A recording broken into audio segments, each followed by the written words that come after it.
fatu lau Samoa Entertainment TV mai Samoa le nei fo ia sofau a mai sol tapo inga tama matina matua te lava mo mai ai tato fasalonga le nei tula malo le soifu e usimel fa Talafalama le fo itai au fo Samoa e usimel fa fonga o atamua o le nei yaso ua whaatau sanga ina ina il mtanga alwenga o leo fale pui pui ma leo la tue fuata ina le fso soani ale malo le tunu ultau sa ilia lea o se afa fine o le tamaita i o Sina Tyrell sfultasi tau sanga o la lavaya o le neitene titi vasenga ono i le aunga tulanga lua a tanu ngā manono o mai le o manino lana tautala na tua e Sina lo na ainga i le sto na ilu fafau au kusalu o lua faa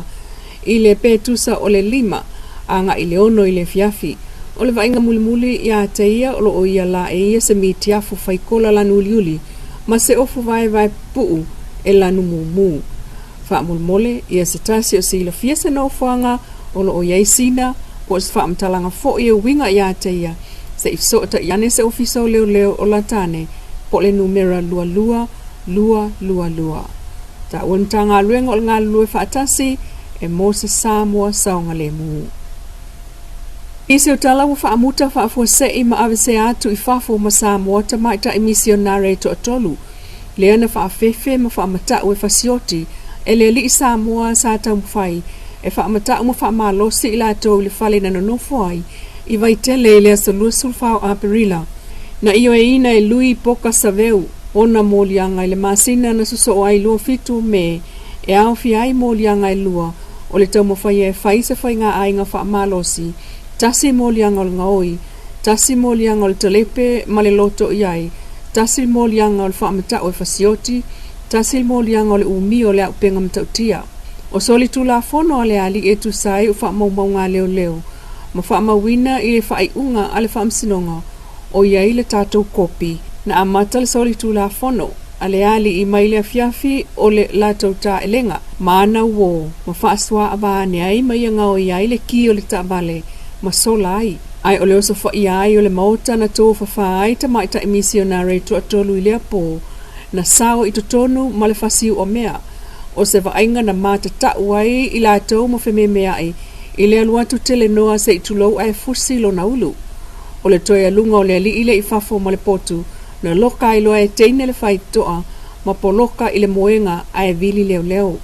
ma tali vaveane leo le wala au na maua atu lava le li ile e leo o lo au tulutilo i tutonu i le tama i pu le potu ma whaafia ilo na tangata ma amatai le whaatatau le whaamsino i le nasoli tu la fono whaamaonia i le valu tausanga awa ese le tolu 10% po le tolu lua maasina o lo na vave iyo e ina o le molianga moli maufo il pule nuu i le whaasala i o le ali i le afeta la peitai i le taulia i le tupele na i le ifonga ana ave o se vaenga o le ifonga i mawai se 10% to ese mailo na whaasalanga.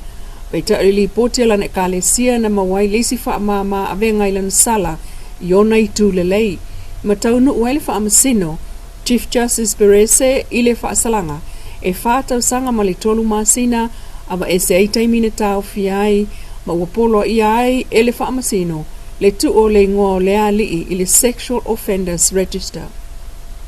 Ile sa inga malo Samoa i New Zealand le wa faatino ai le so le siona la sanga pe on sound hole so upol committee le fionga tele ai Edwin Buni o le sa foraile le NATO fulo Augustus fultasil taiao wa tofa felo ai Samoa poto ma le fionga va vasa mana ia Winston Peters ma le vainga fa upfai le New Zealand first wa talo fa alo tuai pa ia Samoa so sei tu le ai tele au kilani matafa uma wa te roa e afi fio mai matala awane se momoli i ala tatau avei ma whaatangi sia le langolango ale New Zealand first i le pili tau whaofia le whaipule o tēnā tu yono o lo ta oto nei le pāmene o New Zealand e toe whaafo i maile citizen i New Zealand tangata Samoa o tali maile fionga ia vavasa mana ia o le amalanga uma mai minister ma whaipule le New Zealand first ai mai so le prestene malvaenga whaupwhai o le fionga ia vavasa mana o Winston Peters o i o le sui pale mia o New Zealand mai o le minister foi o le vai fafo lo manui ai lo tatua tunu o Samoa e mawalunga ia vavasa mana ia wha manuianga mo tu a sina mai o se avanua lea Mo tātou tangata mātua e wheiloa ai mawhaatalofa i awa wasa manai e pei ona i atusia. O le nei wheiloa inga tāua i le asfraile, i le so le e whaia, i le whale o Samoa, i le rotoa al konsula o Samoa i Mangele, i le sfulta silitai au mai tala le awanoa. E a fio mai ai, ma a wailo tātua tunu. Tusia fo il pepo whaamtalanga o a tātou talinga malo lo whaasolo nei lea ua mai ale Green Party, ma le ACT Party, a o talia se awanoa le National Party, le Labour Party, ma le Te Party Maori, o lo o whaamao popoina le taia o whaiva, le itupa Samoa o le pila wha, le fono fautua a Samoa, ma le maftanga so o whaatasi 5 au Samoa i au kilani. Ai monisi whaamtalanga so taitele ai le olua tasi, o no tasi valu o whālua. O le whaia whamatalanga tutui i tutonu al palemene, a leisi whaipule whaasanga i leisi sui a whaipule, le ana saunoa le fiongal minista o whaamsinonga ananafi, wa maasani ai talu oitu ai ngā lafonga i el palemene o whaalongo pēlawa i ai. Ai o le tulafono tau whaofi o le teuteunga, o le tulafono whaavailu o rua wha, o le tulafono whanua muswafa le ana pāsi ai, i lona whaitaunga whaalua i le asonanafi. Saunoa i le minista o mta upu tau Judicial Review o le ato e whaafoi i le Supreme Court. O le tulafono na iai o lo tu maupea maafua anga e whaipea le suinga o le toe whaafoi o le Judicial Review i le whaamsinonga mawalunga e la tau te tango fia pe a fia i a tatau ma nga il whaamsinonga sili e le tango fia il whaamsinonga sili tu maanga nuu o whaavai ai se whaamsinonga o whanua maswafa a whaia sila atu wale a mio tonu o lo o iaila la tau pule e toe whaafoi foi lea mata upu il whaamsinonga o whanua maswafa mai tolu a wanoa whaaitu ma lo whaamsinonga sili ma le whaamsinonga o apili peitai o a wanoa ia na whaui la vea i le suita i tai o le HRBP la wofo fono toe pia la wofo e le o sa o le whaupunga le minista. No, fionga le fonga petalai se mere fia whaamamla mati. Na le o sa non minista ni tau pua o le sa tau non tau pu le sa no mai. Na tau pu le tau. I mo meo whaamsinonga i e tolu, awanoa i e tolu mai le. Lau fionga le fonga petalai. O nau le sa sau noa mai, e tolu awanoa lunga. Ai lua wanoa le whanua matuafa. Lea la ua tau whaapāleni atu.